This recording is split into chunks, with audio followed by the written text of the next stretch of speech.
How now, mad spirit? What night will now about this haunted grove? My mistress with a monster is in love!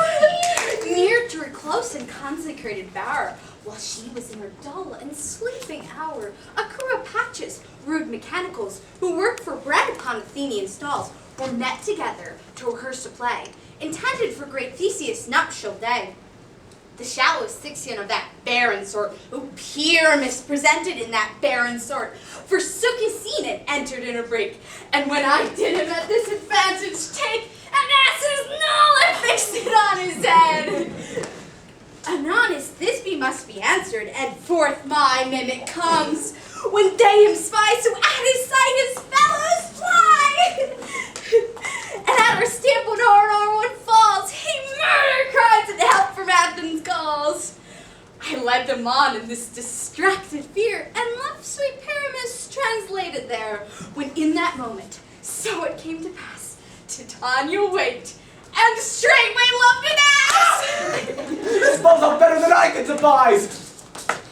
But hast thou yet latched the Athenians' eyes with the love juice as I did bid thee do? I took them sleeping, that is finished too, and the Athenian woman alongside, that when she waked, a force she must be eyed. Stand close! This is the same Athenian! This is the woman, but not this the youth. Oh, why rebuke you him that loves you so? Lay breath so bitter on your bitter foe. Now I but chide! But I should use thee worse, for thou I fear hast given me cause to curse. If thou hast slain Lysander in her sleep, being o'er shoes in blood, plunge in the deep and kill me too. The sun was not so true unto the day as she to me. Would she have stolen away from sleeping Hermia? I'll believe as soon this whole earth may be bored, and that the moon may through the center creep, and so displease her brother's noontide with antipathies. It cannot be, but thou hast murdered her. So should a murderer look, so dead, so grim. So should the murdered look, and so should I, pierced through the heart with your stern cruelty. Yet you, the murderer, look as bright, as clear, as yonder Venus in her glimmering sphere. What's this to my Lysander? Where is she? Ah, good Demetrius, wilt thou give her me? I had rather give her carcass to my hounds. Out, dog! Out, cur! Thou drivest me past the bounds of maiden's patience. Hast thou slain her then? Henceforth being never numbered among men. Oh, once tell true even for my sake. Durst thou have looked upon her being awake? And hast thou killed her sleeping? Oh, brave touch! Could not a worm, an adder, do so much? An adder did it, for with doubler tongue than thine, thou serpent, never adder stung. You spend your passion on a misprized mood. I am not guilty of Lysander's blood, nor is she dead, for aught that I can tell. I pray thee tell me then that she is well. And if I could, what should I get there for?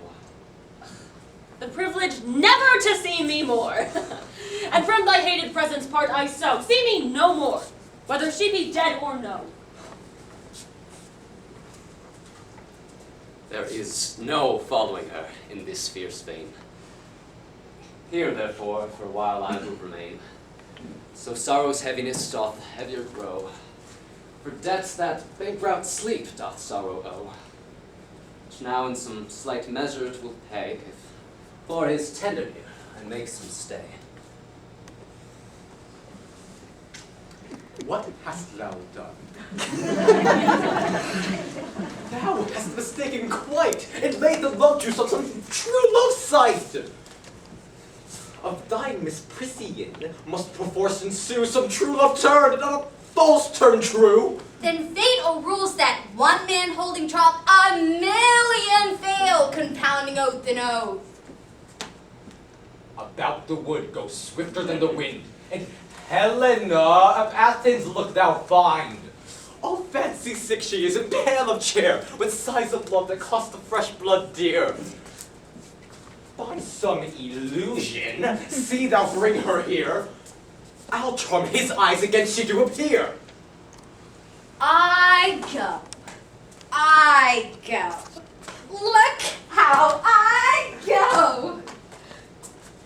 Swifter than an arrow from the Tartar's bow.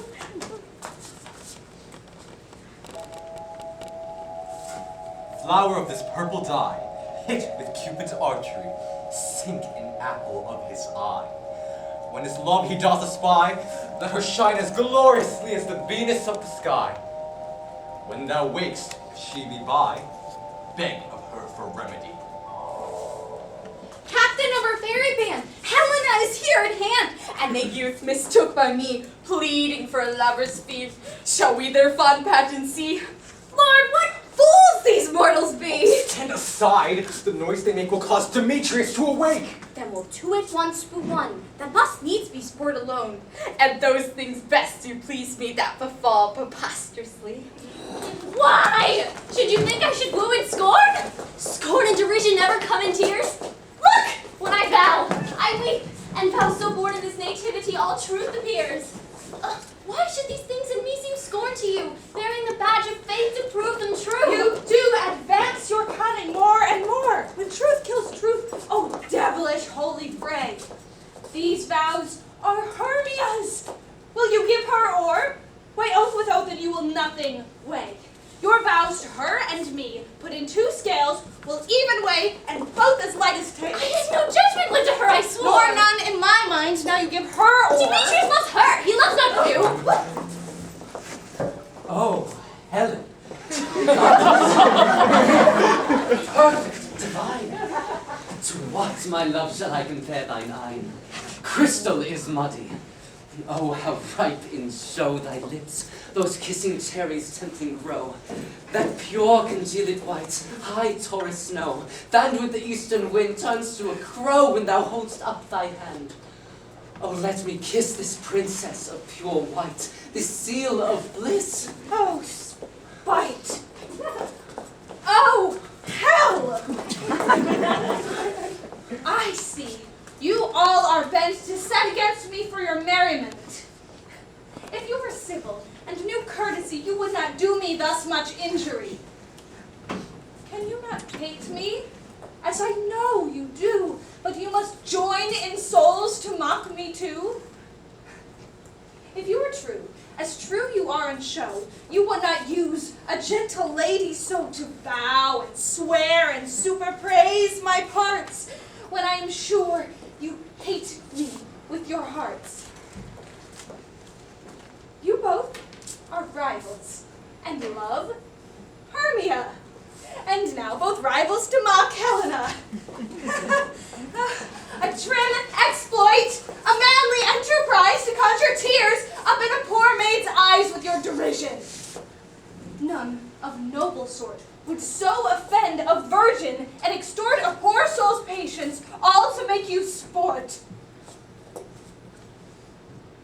You are unkind, Demetrius. Be not so, for you love Hermia. This you know I know. And here, with all goodwill, with all my heart, in Hermia's love, I yield you up my part. And yours of Helena to me bequeath, whom I do love and will do until my death. Never do not waste more idle breath. Lysander, keep thy Hermia. I will none. If e'er I loved her, all that love is gone. My heart to her but as guest-wise sojourned. Now to Helen is it home returned, there to remain. Helen, it is not so. Disparage not the faith thou dost not know, lest to thy peril thou abide it, dear. Look where thy love comes, yonder is thy dear.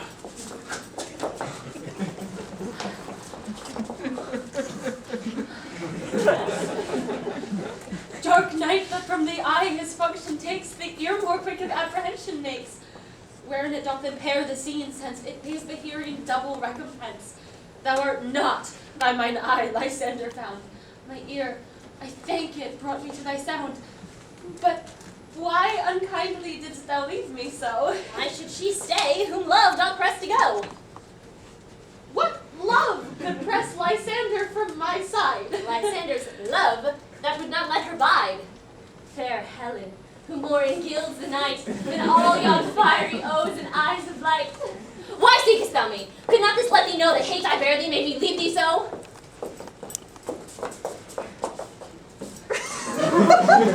You speak not as you think. It cannot be. Lo, she is one of this confederacy.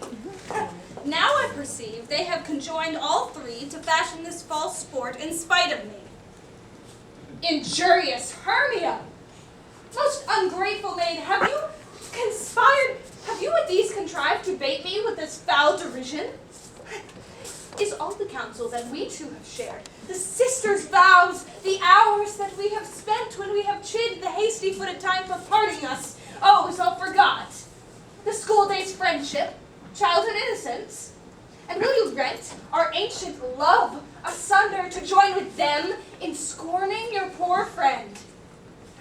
It is not friendly. It is not maidenly. Our sex, as well as I, will chide you for it, though I alone will feel the injury. I am amazed at your words. I scorn you not. It seems that you scorn me. Have you not set Lysander, as in scorn, to follow me and praise my eyes and face, and made your other love, Demetrius, who even but now did spurn me with his foot, to call me goddess, nymph, divine and rare, precious, celestial? Wherefore says he this to her he hates? And wherefore doth Lysander deny your love, so rich within her soul, and tender me, forsooth, affection, but by your setting on, by your consent? What though I be not so in grace as you, so hung upon love, so fortunate, but miserable most, to love unloved? This you should pity rather than despise. I understand not what you mean by this. Oh, I do! Persever counterfeit sad looks, make mouths upon me when I turn my back, wink each at other, hold the sweet jest up. This sport, well carried, shall be chronicled.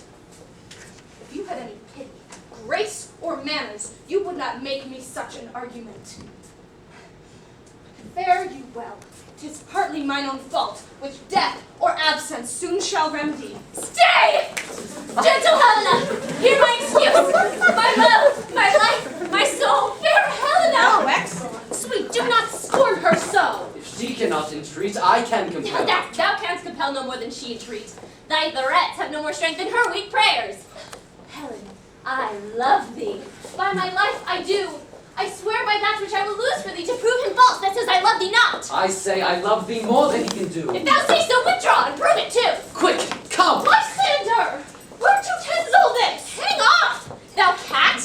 Thou bird! Wild thing, let loose or I will shake thee from me like a serpent! Why are you grown so rude? What changes this, sweet love? Thy love? Out! Loathed medicine, oh hated potion hence! Do you not jest? Yes, sooth, and so do you. What? Should I hurt her? Strike her? Kill her dead? Although I hate her, I will not harm her so. What? Can you do me greater harm than hate? Hate me? Wherefore? Me, what news, my love? Am not I Hermia? Are not you Lysander?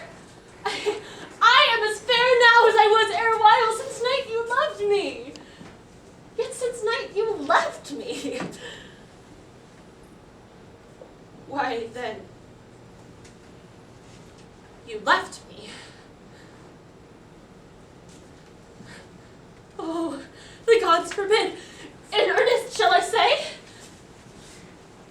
I, by my life, and never did desire to see thee more. Therefore be out of hope, of question, of doubt. Be certain nothing truer. 'Tis no jest that I do hate thee. Love, Helena. Oh, me! You juggler! You cankerblossom, you thief of love! What, have you come by night and stolen my love's heart from her? Find it, Fate! Have you no modesty, no maiden shame, no touch of bashfulness? What, will you tear impatient answers from my gentle tongue?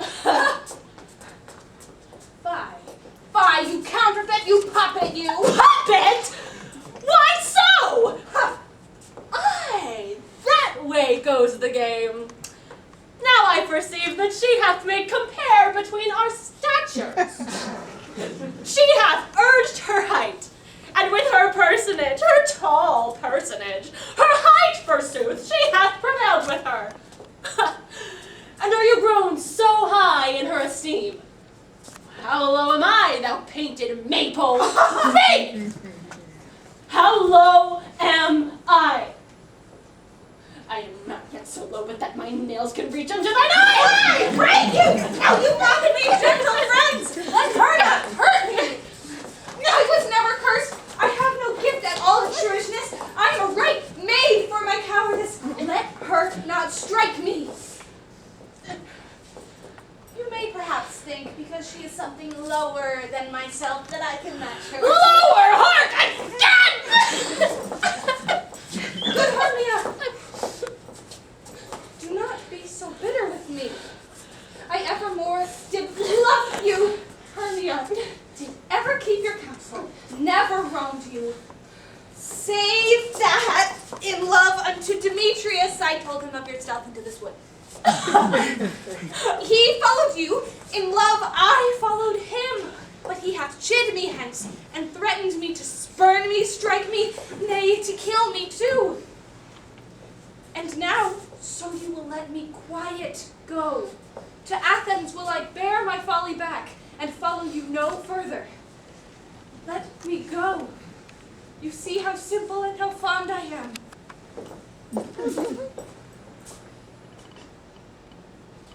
Why get you gone?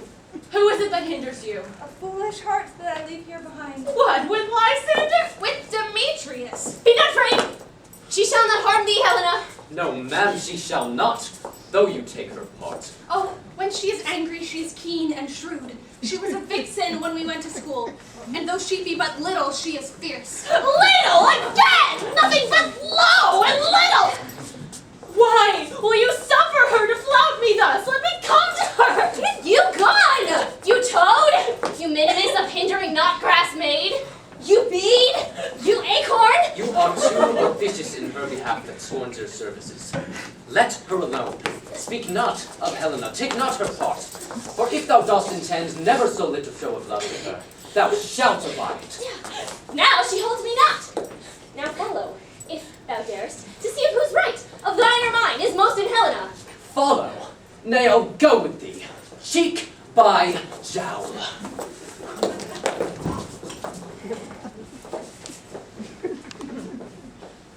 You, mistress, all this coil is long of you. Nay, go not back. I will not trust you. I nor longer stay in your cursed company. Your hands may be quicker than mine for a prey. My legs are longer, though, to run away.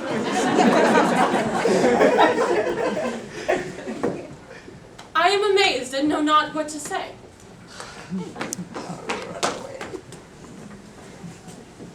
This is thy negligence. Still thou mistakest, or else committest thy knaveries willfully. Believe me, King of Shadows, I mistook. Did you not tell me I should know the two by the Athenian garments they had on? And so far blameless proves my enterprise that I have anointed an Athenian's eyes. And so far glad am I it did so sort as this their jangling I esteem a sport. Thou seest these lovers seek a place to fight. I, therefore, Robin, overcast the night. The starry well can cover thou anon, with drooping fog as black as Acheron, and lead these testy rivals so astray, as one come not within another's way, till o'er their brows, death counterfeiting sleep, with leaden legs and batty wings doth creep. Then crush this herb into Lysander's eye, whose liquor hath this virtuous property, to take from thence all error with her might, and make her eyeballs roll with wonted sight. When they next wake, all this derision shall seem a dream and fruitless vision. Whilst I in this affair do thee employ, I'll to my queen, and beg her Indian boy. Then I will her charming eye release from monster's view, and all things shall be peace. My fairy king, this must be done with haste, for night's swift dragon cuts the clouds full fast. And yonder shines Aurora's harbinger, at whose approach ghosts wandering here and there troop home to churchyards. Damned spirits all that in crossways and floods have burial, already to the roomy beds have gone, for fearless they shall look their shames upon. They wilfully themselves exile from light, and must for aye consort with black-browed night. We are spirits of another sort. I with the morning's love have oft made sport, and, like a forester, the groves may tread, even till the eastern gate, all fiery red. Opening on Neptune with fair blessed beams, turned into yellow gold his salt green streams. But notwithstanding, haste, make no delay. We may effect this business yet ere day.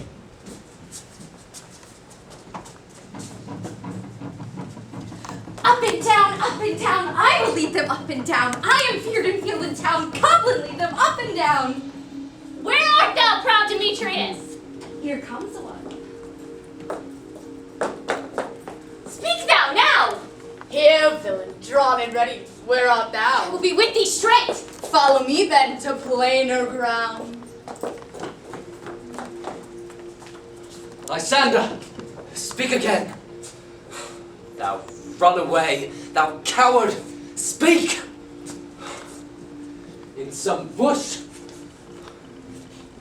Where dost thou hide thy head? Thou coward, art thou bragging to stars, telling the bushes that thou look'st for wars, and wilt not come? Come, recreant, come, thou child. I'll whip thee with a rod. He's defiled that draws a sword on thee. Yea, art thou there? Follow my voice, we'll try no manhood here.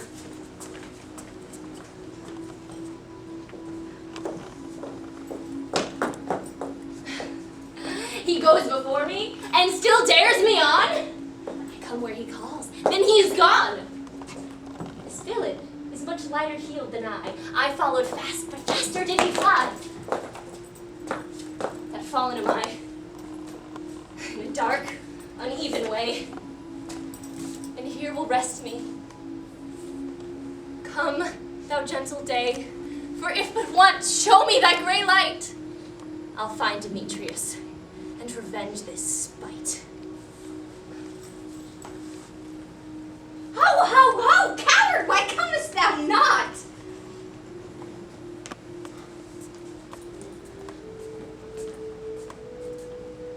Bide me, if thou darest. For well I wot thou runn'st before me, shifting every place, and darest not stand nor look me in the face.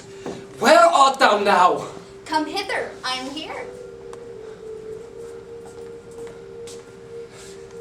Nay, then, thou mock'st me. Thou shalt bide this dear if ever I thy face by daylight see. Now go thy way. Faintness constraineth me to measure out my length on this cold bed. My day's approach, look to be visited.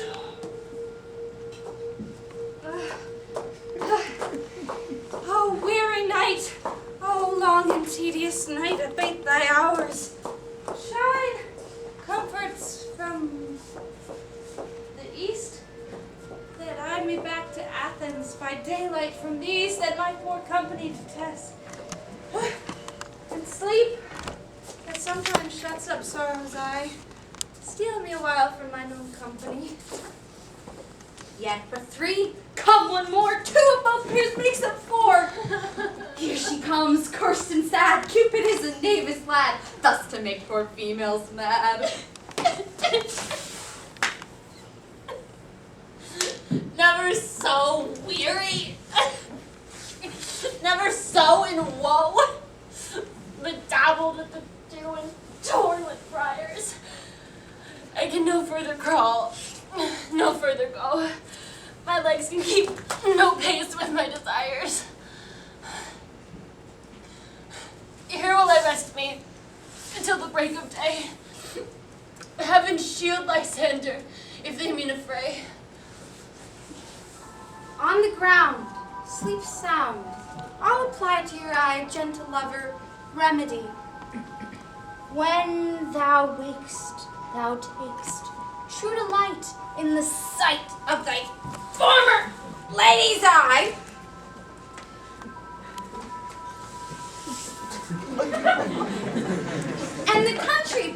known, in your waking shall be shown. Jack shall have Jill, naught shall go ill. The man shall have his mare again, and all shall be well.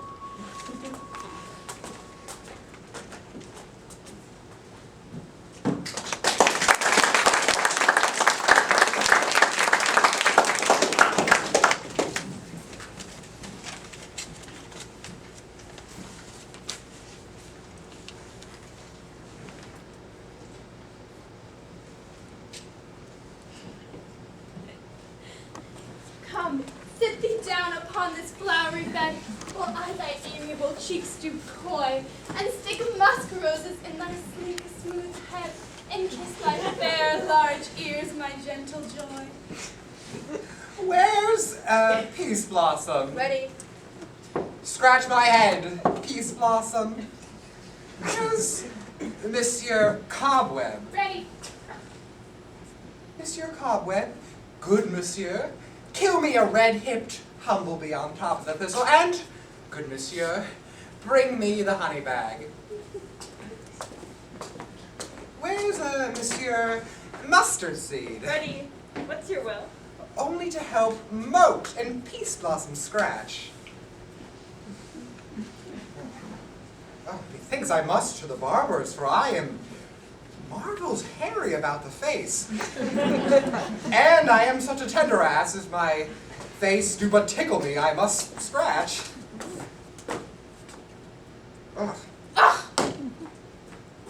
Say, sweet love, what thou desirest to eat? Truly a peck of provender. I could munch your good, dry oats. I have a great desire to a bottle of hay. Good hay, sweet hay hath no fellow. I have a venturous fairy that can seek out the squirrel's hoard and fetch thee new nuts. Methinks I would rather have a handful or two of dried peas. But, I pray you let none of your people stir me. I have an exposition of sleep come upon me. Sleep now, and I will wind thee in my arms. Fairies, be gone, and be always away. So doth the woodbine and sweet honeysuckle gently entwist, the female ivy so enrings the barky fingers of the elm. Oh, how I love thee, how I dote on thee.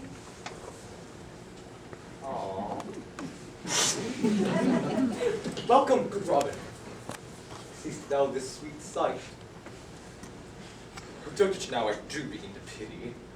I did upbraid her and fall out with her, and she, in mild terms, begged my patience. I then did ask of her changeling child. And now I have the boy.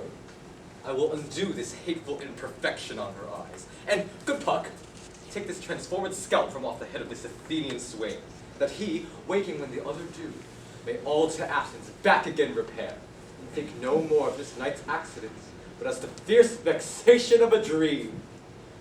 But first, I will release the fairy queen. Be as thou wast wont to be, see as thou wast wont to see. Dian's bud or Cupid's flower hath such force and blessed power. Now, my Titania, wake you, my sweet queen. My Oberon, what visions have I seen? Methought I was enamored of an ass. There lies your love. How came these things to pass? Oh, how mine eyes do loathe his visage now. Oh, silence a while, and Robin, take off this head. Music, ho, music, such as charmeth sleep. Now when thou wakest, let thine own fool's eyes peep. Come, my queen, take hands with me, and rock the ground whereon these sleepers be.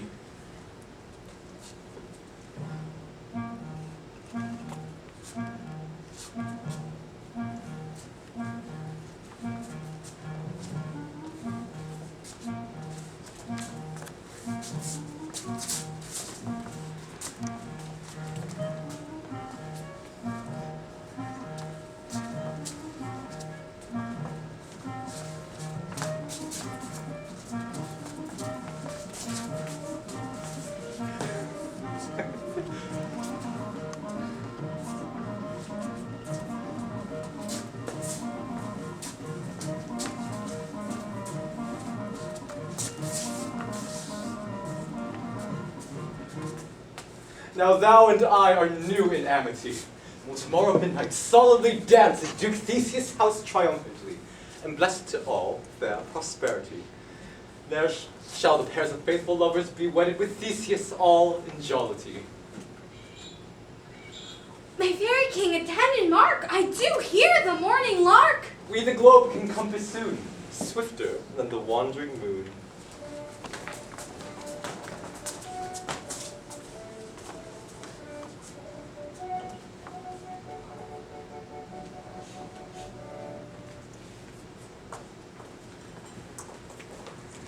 We will, my queen, up to the mountain's top, and mark the musical confusion of hounds that echo in conjunction.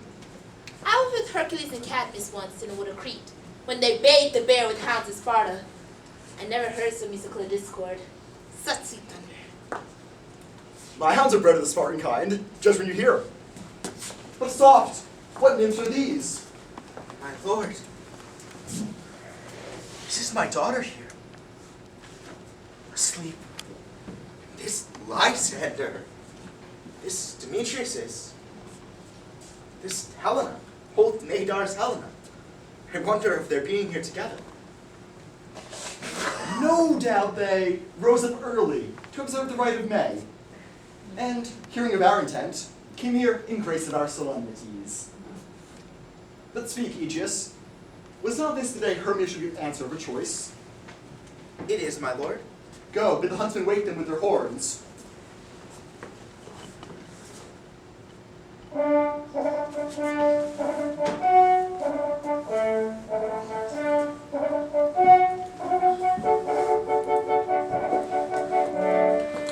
Good morrow, friends. St. Valentine is past. Begin ye woodbirds of the couple now. Pardon, my lord. I pray you all, stand up.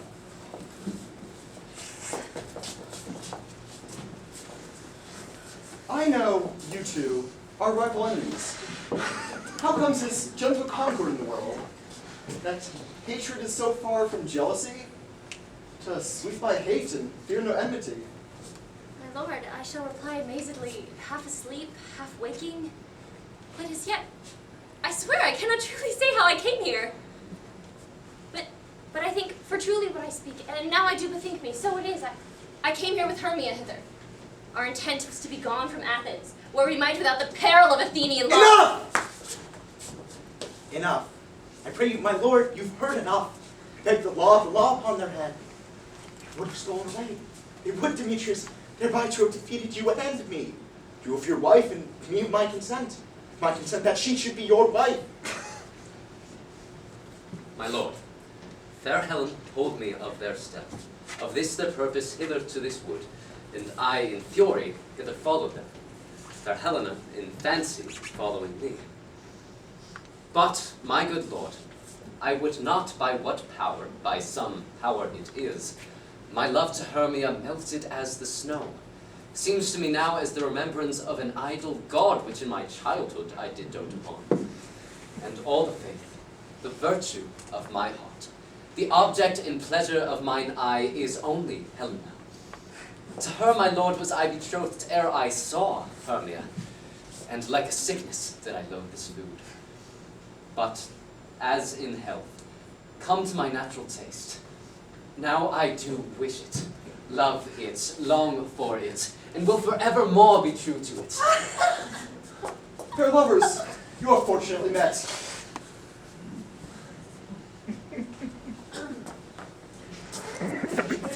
Aegeus, I will overbear your will. For in the temple, by and by, with us, these lovers shall eternally be knit. And for the morning now is something worn. Our purpose something shall be set aside. Away with us to Athens, 3 and 3. We'll hold a feast in great solemnity. Are you sure that we are awake? It seems to me that yet we sleep, we dream. Do not you think the Duke was here and bid us follow him? Yea, and my father, and Hippolyta. And he did bid us follow to the temple. Why then, we are awake. Let's follow him. And by the way, let us recount our dreams.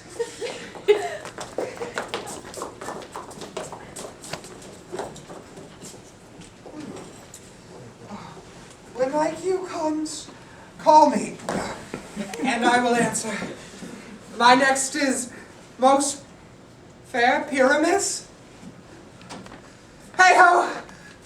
Peter Quince! Flute! The bellows mender! Snout! The tinker! Starveling!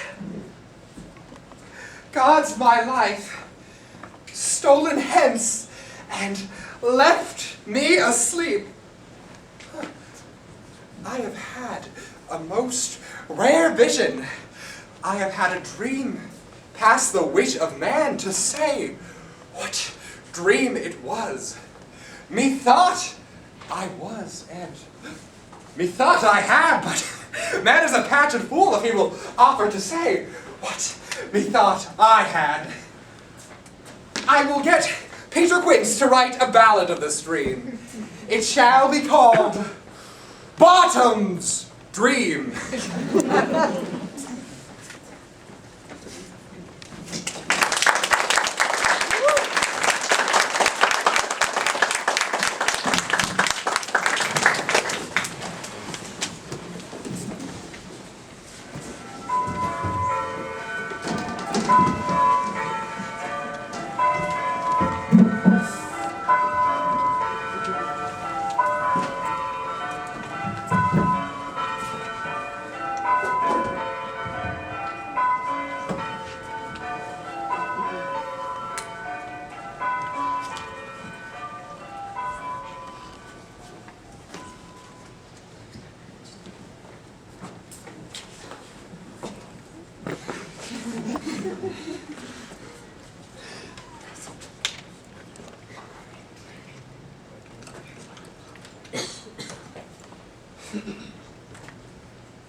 Have you sent to Bottom's house? Is he come home yet? He cannot be heard of. Out of doubt he was transported. He come not, and your play is marred. Goes not forth, doth it? It is impossible. You have not a man in all Athens able to discharge Pyramus but he. Masters, the Duke is coming from the temple, and there are 2 or 3 lords and ladies more married.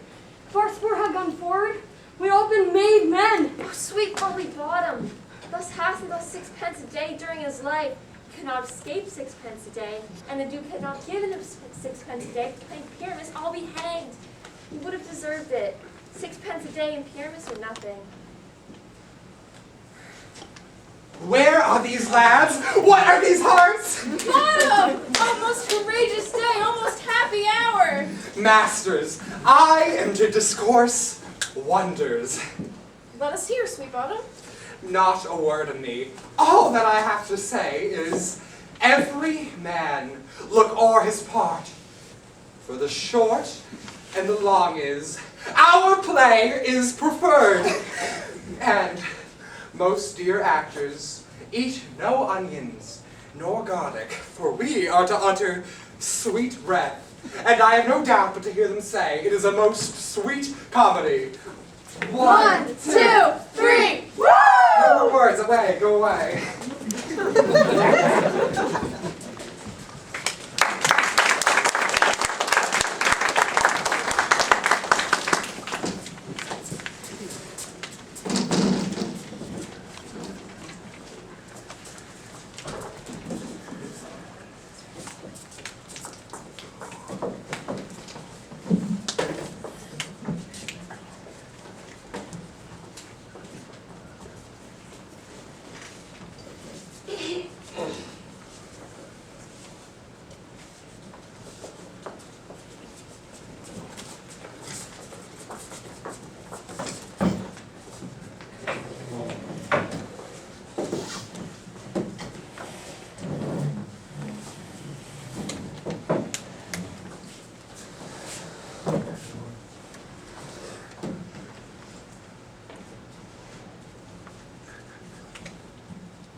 lovers, full of joy and mirth. Joy, gentle friends, joy and fresh days of love accompany your hearts. More than to us.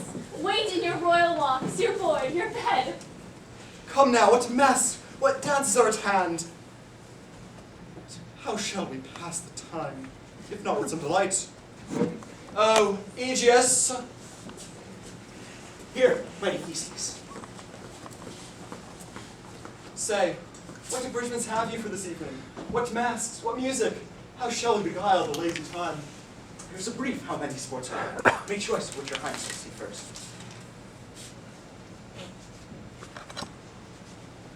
Ooh, a tedious, brief scene of a young Pyramus and his love Thisbe. Very tragical in birth, merry and tragical, tedious and brief. That is hot, it's in wondrous strange snow. How shall we find the concord of this discord? A play there is, my lord, some 10 words long, which is as brief as I've known a play. But by 10 words, my lord, it is too long, which makes it tedious.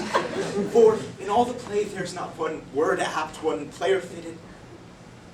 And tragical it is, my noble lord, for Pyramus therein doth kill himself, which, when I saw rehearsed, I must confess, made mine eyes water. But more merry tears, the passion of loud laughter never shed. What are they that do play it? Hard-handed men that work in Athens here, but have never labored in their minds till now, and have toiled their unbreathed memories for the same play up against your nuptial. I will hear this play, for never anything can be amiss when simpleness and duty tender it. So please your grace, the prologue is addressed. Let him approach.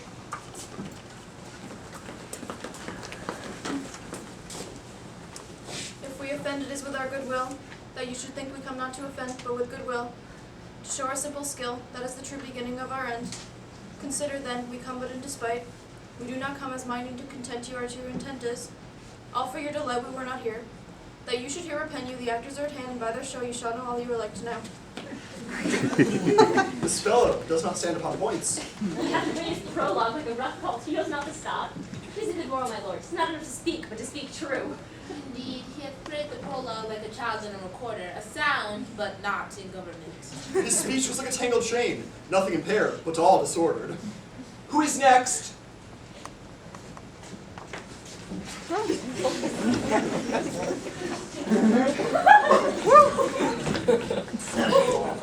Gentles, perchance you wonder at this show, but wonder on till truth make all things plain. This man is Pyramus, if you would know. This beauteous lady, Thisbe is certain. This man with lime and rough cast doth present wall, never mind the wall which did these lovers sunder. And through walls chink, poor souls, they are content to whisper. Hath the witch, let no man wonder. This man with lantern, dog, and bush of thorn presenteth moonshine, for, if you would know, by moonshine did these lovers think no scorn, to meet at Ninus' tomb, there to woo. This grisly beast, which Lion hight by name, the trusty Thisbe, coming first by night, did scare away, or rather did affright. And as she fled, her mantle she did fall, which Lion vile with bloody mouth did stain. Anon comes Pyramus, sweet youth and tall, to find his trusty Thisbe's mantle slain. Whereat, with bloody, blameful blade, he bravely broached his boiling, bloody breast. And Thisbe, tarrying in mulberry shade, his dagger drew and died. For all the rest, let lion, moonshine, wall, and lovers twain at large discourse, while here they do remain. I wonder if the lion be to speak. No wonder, my lord, when lion may, when many asses do. In this same interlude it doth befall that I, one Snout by name, present a wall. And such a wall as I would have you think that had in it a crannied hole or chink, through which the lovers, Pyrrhus and Thisbe, whisper often, very secretly, this lump, this rough cast, and the stone doth show that I am that same wall. The truth is so. And this the cranny is, bright and sinister, through which the fearful lovers are to whisper. If thou desirest lime and hair to speak better, It is the wittiest partition that ever I heard discourse, my lord. Pyramus draws near the wall. Silence! Oh! Oh, grim looks night. Oh, night with hue so black. Oh, night, which ever art when day is not. Oh, night! Oh, night! Alack! Alack! Alack! I fear my Thisbys! Promise is forgot. And thou, oh wall, oh sweet, oh lovely wall, that standest between her father's ground and mine. And thou, O wall, oh sweet, oh lovely wall, show me thy chink to blink through with mine eye. Thanks, courteous wall. Jove shield thee well for this. But what see I? No Thisby do I see. Oh, wicked wall, cursed be thy suit for thus deceiving me. The wall, methinks, being sensible, should curse again.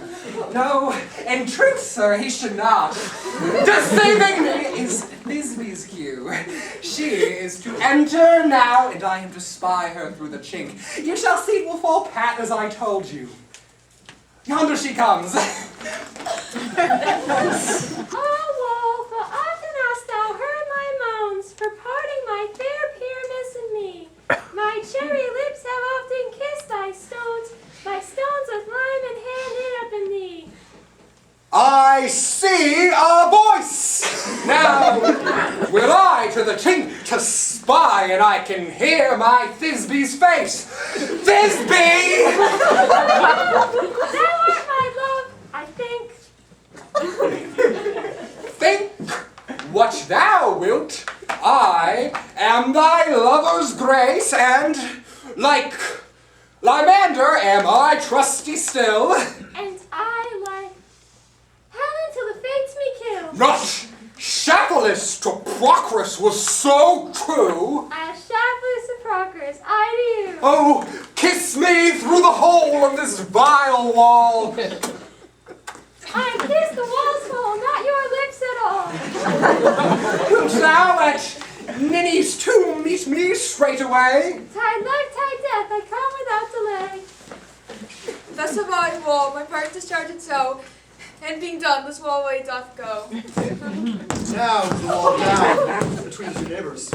No remedy, my lord, when walls are so willful to hear without warning. This is the silliest stuff that ever I heard.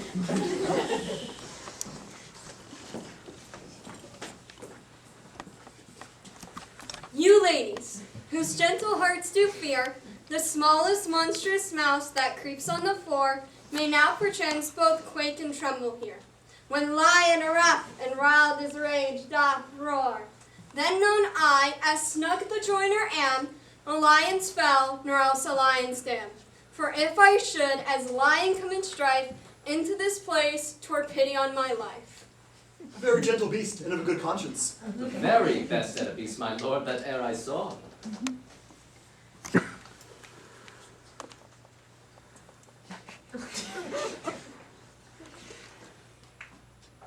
This lanthorn doth the horned moon present.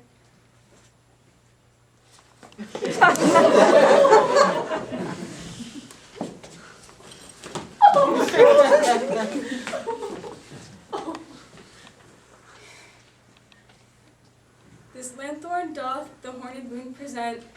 Myself, the man in the moon, do seem to be. I am weary of this moon. When do it change? Proceed, moon. All that I have to say is to tell you that the lanthorn is the moon, I, the man in the moon, this thorn bush, my thorn bush, and this dog, my dog. This is Aldini's tomb. Where is my love? Well roared, lad. Well run, Thisby. Well shown, moon. Truly the moon shines with good grace. Well moused, lion.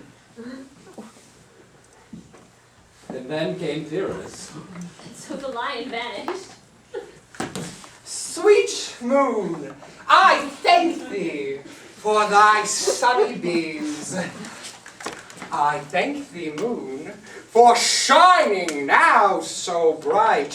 For by thy gracious, golden, glittering gleams, I trust to take of truest Thisbe sight. But stay, oh spite, but mark, poor knight, what dreadful dole is here? Eyes, do you see? How can it be? Oh, dainty duck, oh dear, thy mantle good, what, stained with blood? Approach, ye furies fell! Oh, Fates, come, come, cut, thread, and thrum! Quell, crush, conclude, and quell! Behold my heart, I pity the man. Oh, wherefore, nature didst thou, lion's frame, since lion vile hath here deflowered, my dear, which is, no, which was the fairest dam that lived, that loved, that liked, that looked with cheer. Oh, come tears, confound, out, sword and wound the pap of Pyramus. I, that left pap where heart doth hop. Now I die, thus. Now am I dead. Now am I fled. My soul is in the sky.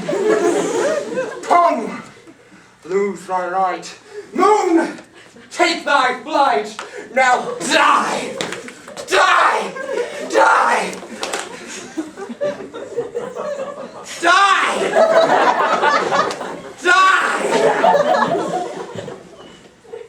How chances moonshine gone before the Thisbe comes back and finds her lover? She will find you by starlight. I hope she'll be brief.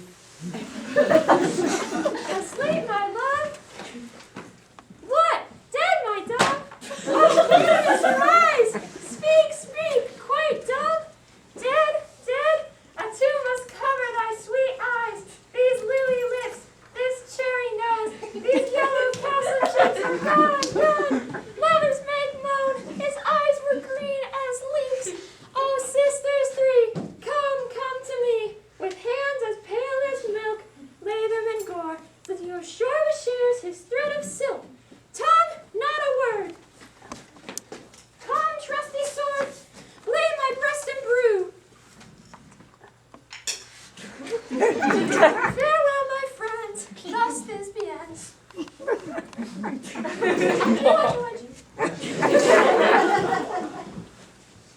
Will it please you to hear the epilogue? No epilogue, I pray you. Play needs no excuse.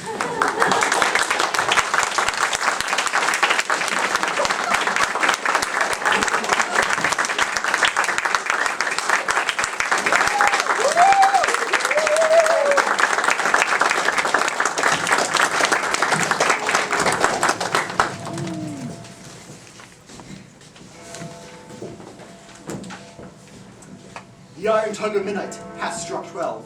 Lovers, to bed! 'Tis nearly fairy time. A fortnight hold we in solemnity of nightly revels and neutrality.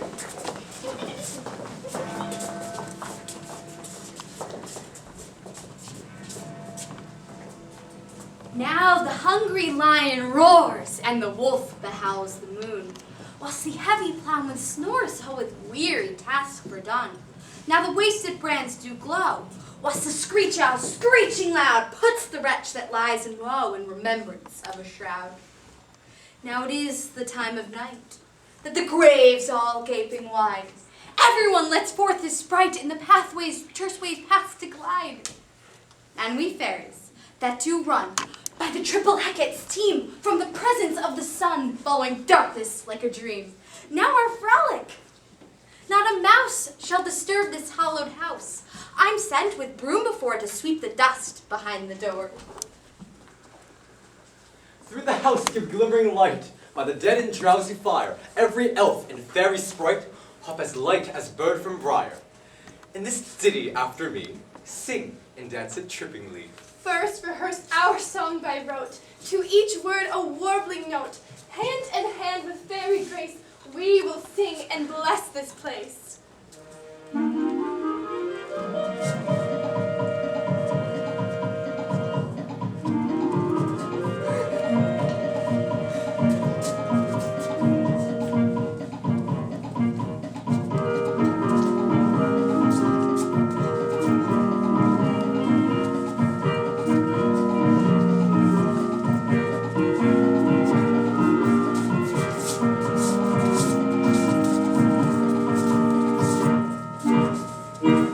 Now until the break of day, through this house each fairy stray.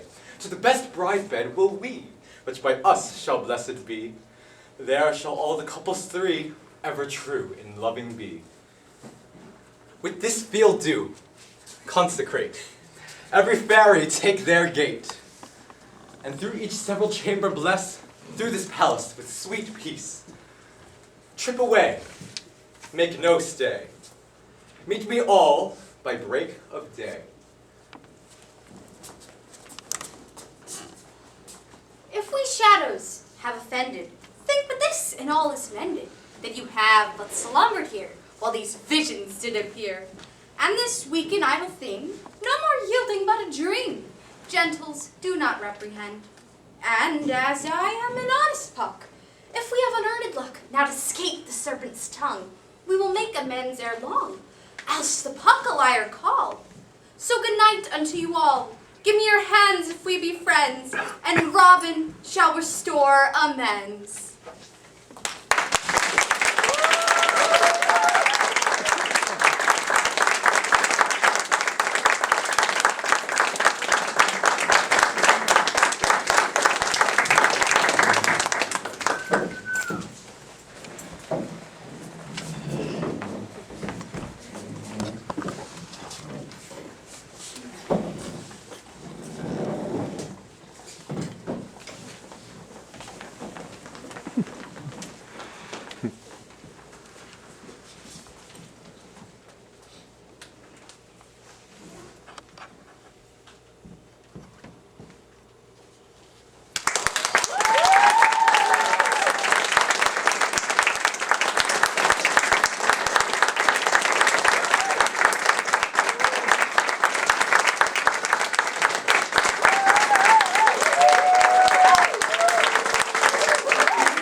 There we go.